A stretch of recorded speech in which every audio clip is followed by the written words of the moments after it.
Liv, and this is Orator Academy, where I help you improve your vocabulary one word at a time. So grab some attention, grab a notepad, and let's get going. So our word for today is pedagogy. And pedagogy means the method and practice of teaching, especially as an academic subject or theoretical concept. In essence, that's the theory or study of how teaching is done. Pedagogy concerns a teacher breaking down the way they transmit their knowledge to their students and coupling that with the unique ways in which their students learn. Right side, safe. Walk left side, safe. Walk middle, sooner or later, get the squish, just like grape. So hopefully that makes the word pedagogy a lot simpler to understand. The dictionary definitions can sometimes be a little bit confusing, where even after you've read the dictionary definition, you're still struggling a little bit to figure out, well, what exactly does that really mean? Hopefully that explanation has given you a little more clarity on what the word pedagogy means. So next we're on to the exciting bit, which is the etymology of the word or the origin of the word.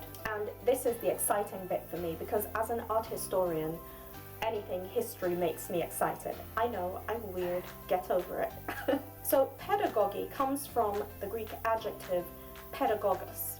And pedagogos is made up of two words, ped and agogos. So ped means child, boy child. Agogos means leader or I lead. And those two words together made up the Greek adjective pedagogos. The pedagogos was the slave who was responsible for looking after a child from ages, say, 6 or 7 years old, when they first began to understand language and communication, to late puberty. And the pedagogos had a few roles within this child's life. So firstly, the child is born and is given over to a nurse to be looked after up until age 6. Then at age 6, the child's well-being would be looked after by the pedagogos. So he would be taken to school and from school by the pedagogos. He would be looked after, helped with homework, taken to activities like exercise activities like throwing discus, things like that. If they were training for the Olympics, the pedagogos would always be present. So the pedagogos was a caretaker as well as an instructor. After doing a little research, I've come to find out that the relationship between a child and the pedagogos, well, in this context, guys, when I say a child, I'm referring to a boy child. In ancient Greece, girls weren't allowed to attend school. It just wasn't a part of their culture. It wasn't something that girls did. Girls, women were not educated, only boys were. So in this context, when I say a child, I mean a boy child. Okay? After having done some research, I found out that the relationship between a boy and his pedagogos wasn't always a straightforward, simple affair. Because obviously the temperament of the pedagogos had to be taken into consideration, as well as the temperament of the child. And then based on those two things alone, outside of any other social factors, those two things could influence how the relationship went, whether it went negatively or positively.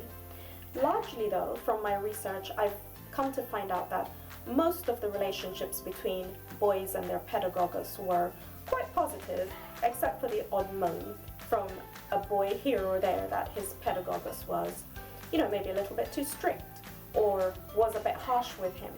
And obviously we're talking about ancient times, so that means corporal punishment was a thing. Boys would often get beaten, their ears twisted. There were physical methods of punishment for not doing the right thing or for not, doing as you're told. So here's a little excerpt that I found, and I'm going to put the link in the description. If anyone wants to go and read it, you're more than welcome to do so. I'm going to read it for you now from my computer screen, and it will just give you a little more insight into what the pedagogos was like. To understand the role of the pedagogos in antiquity, we must examine ancient sources. The person of the pedagogue, as opposed to his role, often attracted the ridicule of the philosophical Greeks. Firstly, the pedagogos was usually a household slave, generally foreign, and often a prisoner of war. Hieronymus the Peripatetic reportedly censured fathers, censored as in giving them a telegon, for placing their children into the care of barbarous pedagogues. Since they were foreign prisoners of war, the pedagogues gave their admonitions in poor Greek, admonitions telling off to the little boys, in poor Greek, which was derided by those who had Greek as their mother tongue, and that no doubt included the children in their care. So here's a nice account by Hieronymus the Peripatetic, saying that little boys would often tease their pedagogues for not being able to speak perfect Greek. Because the younger and stronger slaves were more productively used in manual labor, the pedagogues were frequently old and damaged. The numerous terracotta figurines of a pedagogue are usually grumpy-looking old men. So as we've explored, you can see that the role of the pedagogus was basically to be everything to the little boy that he looked after. So a nurse when he was ill, a protector, an educator, a disciplinarian, who was responsible for teaching him good manners, all the social etiquette that a boy needed to learn to grow into a man who was going to be productive for Greek society. You must follow direction. You lack discipline. Here is a quote from Aristides about the way his pedagogus used to often tell him how to conduct himself. And it says, "It is not proper to stuff yourself full. Walk on the street in a seemly way, and rise for your elders. Love your parents. Do not be noisy. Do not play dice, and don't cross your legs."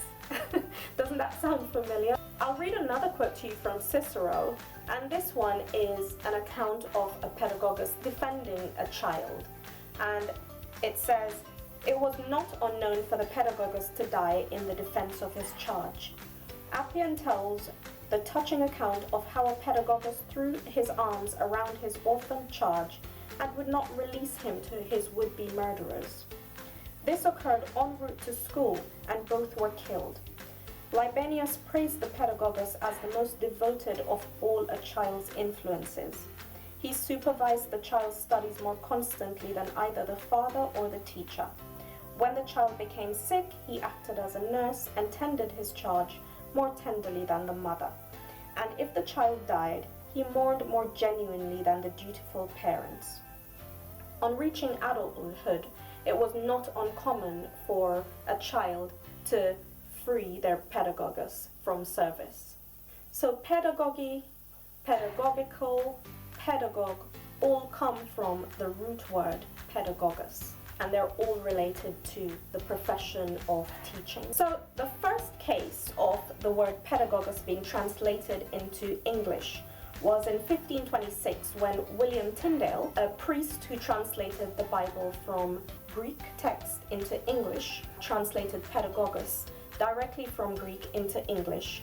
And here is the translation. And it says, "Wherefore the law was our schoolmaster to bring us unto Christ, that we may be justified by faith. But after that faith is come, we're no longer under a schoolmaster." So he was the first person to translate pedagogus directly from Greek to English into the word schoolmaster, right? So that's where we get our origin of the word pedagogus being used as a schoolmaster. As I said, pedagogy means the practice of teaching and how a teacher generally breaks down their own knowledge in order to transmit it to their students, coupled with the unique ways in which people learn. Pedagogical is a derivative of pedagogy. So you could say a teacher's pedagogical practice, and a pedagogue refers to an overly pedantic teacher. So a teacher who is extra scrupulous, who is just extra particular about the way they want something done. That kind of teacher is a pedagogue. We've all had one of those, right? We've all had a teacher who's just extra everything about the way they want you to do your work, maybe very particular about how they want you to phrase something or write something. Are you out of your goddamn mind? So if you are a teacher, don't be a pedagogue. Tell me in the comments if you want to hear about the history of any other words in particular.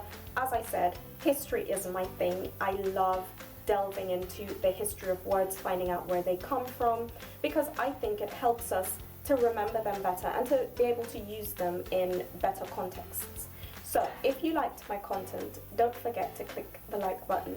It just helps the algorithm figure out what you like so they can suggest more of what you like to you, which is great, right? So anyway guys, I will see you in the next video and thank you for watching. Bye!